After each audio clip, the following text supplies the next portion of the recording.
हर शुभ काम की शुरुआत इन्हीं से होती है और आपके सिलेक्शन की तैयारी की शुरुआत के लिए 19 से 21 सितंबर सुपर कोचिंग लेकर आया है बप्पा मोरिया सेल, तैयारी का श्री गणेश, जहां आपको मिलेगा up to 90% off on all super coaching. तो अगर आप इन एग्जाम्स की तैयारी कर रहे हैं तो अभी जाइए और इस ऑफर का लाभ उठाइए।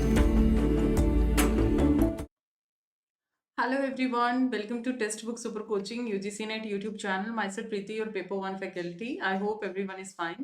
So जैसे एग्जाम्स की डेट्स आई हैं तो उसके बाद जस्ट स्टूडेंट्स का सबसे इम्पॉर्टेंट जो क्वेश्चन आया कि मैम पेपर 1 को किस तरीके से हम लोग क्रैक करें, पेपर 1 में क्या स्ट्रेटजीज हम लोग फॉलो करें, क्योंकि पेपर 2 में कहीं ना कहीं आप लोग अवेयर होते हैं प्रॉब्लम आती है। पेपर 1 10 यूनिट्स 10 एरिया और 10 तरीके के आप लोगों को कॉन्सेप्ट को अंडरस्टैंड करना है।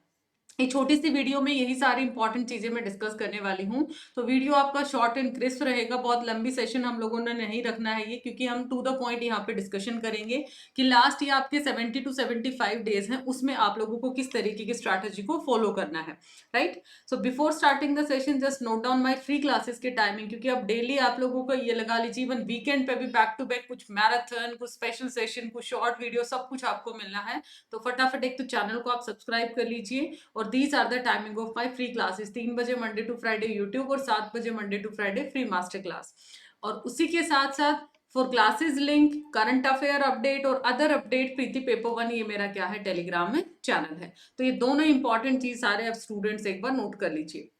तो before starting the video just note down कि आपका पेपर 1 का पैटर्न क्या है या पेपर 2 में क्या पूछा जाता है। तो पेपर 1 के अंदर मैं आपसे बात करूं तो वी हैव 50 क्वेश्चन, जो कि आपका each question is of 2 marks and 100 marks का आपका पेपर 1 जाता है। और 100 इंटू 2 मतलब यहाँ पे 200 नंबर का क्या जाता है आप लोगों का, यहाँ पे आपके 50 क्वेश्चन पूछे जाते हैं, यहाँ पर आपके 100 क्वेश्चन पूछे जाते हैं। तो ये इसका मार्किंग रहता है, मीन्स ओवरऑल आपका कितने से जाता है, 300 आप लोगों का नंबर जाता है, 150 क्वेश्चन आपसे पूछे जाते हैं। अब यहाँ पर सब्जेक्ट 2 आप सभी को पता, आप मास्टर्स में करके आए हैं, अपनी पीजी में करके आए हैं। प्रॉब्लम आती है कि मैम ये 10 एरियाज को हम लोग कैसे कवर करें। देखिए, teaching aptitude, research aptitude, RC, communication, सबसे इंपॉर्टेंट चीज ये है, हर बच्चे का हर यूनिट स्ट्रांग नहीं हो सकता। प्रैक्टिकली अगर हम लोग बात करें तो किसी का कोई यूनिट स्ट्रांग है, किसी का कोई पार्ट वीक जाता है। तो अक्सर बच्चा क्या मिस्टेक करता है कि जब भी कोई भी पेपर का प्रिपरेशन करता है वो एलिमिनेशन अप्रोच को यूज नहीं करता जब वो पेपर के बिल्कुल नजदीक आता है। What is elimination approach in syllabus, कि आप लोगों को देखो दो तरीके की कैटेगरी, या तो स्ट्रांग है आपके वो यूनिट या फिर आपके वीक है, इनको बाइफरकेट किया। अब स्ट्रॉन्ग को बच्चा क्या लग जाता है, इसको और ज्यादा स्ट्रॉन्ग में लगा रहेगा, बट इंपॉर्टेंस आपकी ये भी है कि यहाँ से वीक में से भी बहुत सारे ऐसे इंपॉर्टेंट टॉपिक हैं जो कि एवरग्रीन टॉपिक और पूछे ही पूछे जाते हैं। लेट सपोज मैंने पीडी को उठा लिया, बहुत वास्ट है, कितना भी आप पढ़ लो उतना ही कम है, ये ऐसा एक सब्जेक्ट है। हायर एजुकेशन काफी वास्ट चला जाता है, आईसीटी काफी वास्ट चला जाता है। तो अगर आप इन यूनिट्स में देखेंगे, जैसे एसडीजी एमडीजी है, हमेशा पूछा जाएगा। मेमोरी टॉपिक है आईसीटी का, हमेशा पूछा जाएगा। नंबर सिस्टम पूछा जाएगा। तो अगर उस वीक एरिया को हम मॉडरेट बना ले, स्ट्रॉन्ग को तो स्ट्रॉन्ग करने में लगे हैं, वीक एरिया को भी मॉडरेट टू स्ट्रॉन्ग के अंदर हम काउंट कर लेंगे, तो आपको पता है ना, वहां से तो एटलीस्ट आप कुछ मार्क्स, हालांकि 100% सिलेबस में अभी भी बोलती हूँ कि प्रैक्टिकली नहीं हो पाता है। तो इस स्टेज के अंदर एटलीस्ट जो एवरग्रीन और ऑलवेज आपसे मोस्ट रिपीटेड टॉपिक है, उनको आप लोगों को स्किप नहीं करना है, ठीक है। तो ये सबसे इंपॉर्टेंट स्ट्रेटजी आप लोगों को अप्लाई करनी है। उसी के साथ साथ दोनों एरियाज में डिवाइड कर लो, कौन सा आपके स्ट्रॉन्ग यूनिट है, कौन सा आपका वीक यूनिट है। दोनों पेपर 1 पेपर 2 में काम करेगा ये। स्ट्रॉन्ग यूनिट को आपको कम टाइम की जरूरत है, आप लास्ट मिनट के रिवीजन क्वेश्चंस के थ्रू कवर कर सकते हैं, नो डाउट। बट वीक को थोड़ा सा टाइम लगेगा। अभी हमारे पास 70 to 75 डेज हैं, दैट इज फेयर एनफ। अगर आप अभी भी सीरियसली प्रिपेयर करते हैं, रेगुलर क्लासेस करते हैं, तो बहुत अच्छी चीज है, राइट। तो उसी के साथ साथ बीच में एक छोटा सा ये अनाउंसमेंट भी है कि बप्पा मोरिया सेल है, जिसमें 19 से 21 तक आप लोगों को 7499 के अंदर ये सेल है आपका, जिसमें स्ट्रक्चर्ड कोर्सेज आप ज्वाइन कर सकते हैं इस अमाउंट के अंदर। And you can apply Preeti H faculty code and this is 4 month subscription.